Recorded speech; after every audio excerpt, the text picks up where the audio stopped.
Hi, hello everyone. In this video, we are going to talk about galvanometer as an ammeter. In the last video, in the last lecture, we have discussed about moving coil galvanometer, its working and principle. And we said that galvanometer can be used as an ammeter to measure the electric current. But when we are using this galvanometer as an ammeter, this galvanometer cannot as such be used as an ammeter to measure the electric current in a given circuit. Because galvanometer, galvanometer is represented like this, okay, circle with the G, galvanometer. It is a very sensitive device. That is, even if the current is in the order of a few microampere, this galvanometer gives full scale deflection.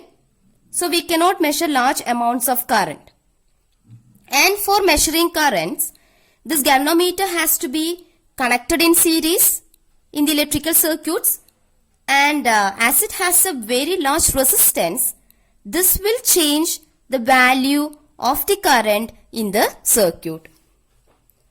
So that means this galvanometer cannot as such be used as an ammeter to measure the electric current in a given circuit because of these limitations we said. So to overcome these difficulties, what we used to do is, we will attach a small resistance, okay, a small resistance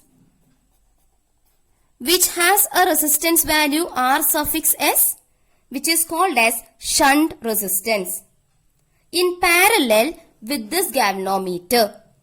So galvanometer, it is a very sensitive device and it has large resistance. So I am taking calculator R suffix G as the resistance of the galvanometer. And to overcome the difficulties that we have just said, we will attach a small resistance. RS is very small. Okay, RS, it is very small when we are comparing to RG. So we will attach a small resistance RS, which is actually called as shunt resistance, in parallel with the galvanometer coil. Okay, so now you see what happens if some current I is flowing through this circuit. Now when some resistance, which is actually called as a shunt resistance, this shunt resistance RS is very less, that has been connected in parallel with the galvanometer coil, and this galvanometer has a resistance RG. Now you see, the resistance of this arrangement is what actually? It is like two resistors having values Rg and another resistance value Rs connected in parallel. Right. So the effective resistance of this parallel arrangement of Rg and Rs will be what?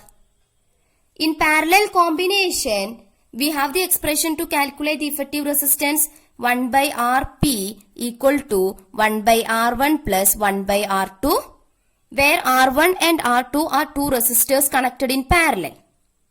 Okay, so while we are doing cross multiplication, this becomes R2 plus R1 or R1 plus R2 divided by R1 into R2. This is how we do cross multiplication. Okay, now what will be the effective resistance in the parallel combination? This is actually 1 by Rp. So we want to take the reciprocal. So Rp equal to, while we are taking reciprocal on this side, that becomes R1 into R2 divided by R1 plus R2. Okay, so in parallel combination, we have this formula to calculate the effective resistance. Now what about in this arrangement? There is a galvanometer here which has a very high resistance value Rg, and we have connected a shunt resistance which has very small resistance value in parallel with this galvanometer. So this can be taken or considered as the parallel combination of two resistors having resistance values Rg and Rs. So the effective resistance of this arrangement will be what? If I am taking this as R1 and this as R2, then the effective resistance of this combination will be what?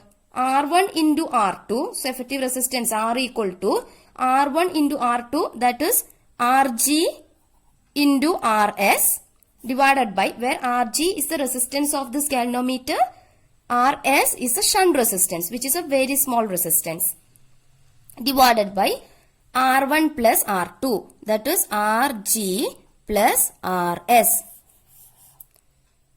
Okay, now you see this Rs now, this Rs is actually very less resistance, very small resistance.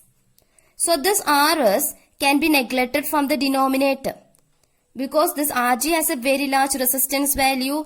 So while we are comparing with Rg, Rs is very small. So we can neglect this Rs from the denominator, not from the numerator.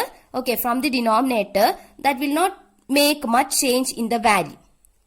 So when we are neglecting, or when we are when this Rs is neglected from the denominator, the effective resistance of the combination becomes what? R is equal to Rg into Rs divided by, this Rs has been neglected, so divided by Rg. Okay, now approximately, this is actually approximately equal because we have neglected this Rs value. So this Rg and this Rg can be cancelled. So we are getting the effective resistance R as approximately equal to what? Rs.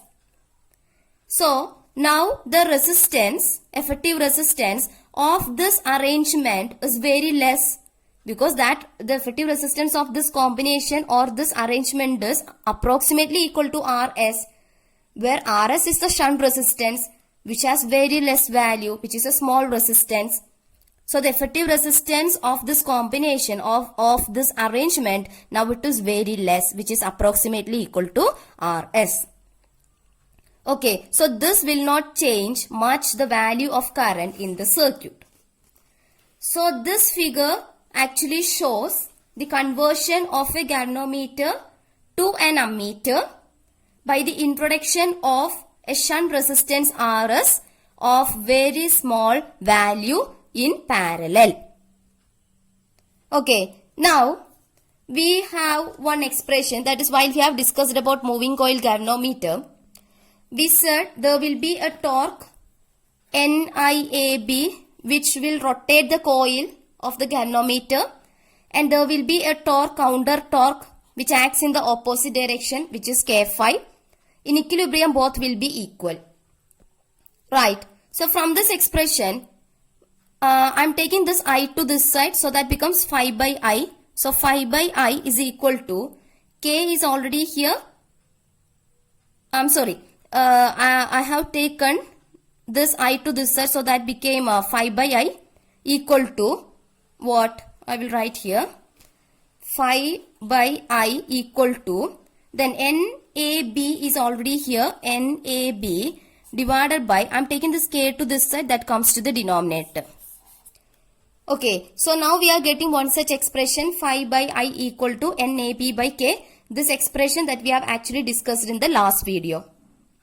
Please see that if you haven't understood how this came here. Okay, after that you will understand. After watching that video, you will understand this concept, and from that you will get phi by I as NAB by K. Now, this phi by I, it is actually called as current sensitivity of the galvanometer. Current sensitivity of the galvanometer. That is actually the deflections per unit current. Okay, phi by I, this ratio is actually called as current sensitivity of a galvanometer, that is deflections per unit current. Now, a convenient way for the manufacturer to increase the sensitivity, current sensitivity of a galvanometer, or current sensitivity of this arrangement, because we are using that galvanometer as an ammeter, by introducing a shunt resistance in parallel to the ammeter, the galvanometer. So, to increase the sensitivity, a convenient way is to increase the number of turns, capital letter N. Okay, so a convenient way for the manufacturer to increase the sensitivity is to increase this number of turns, capital letter N.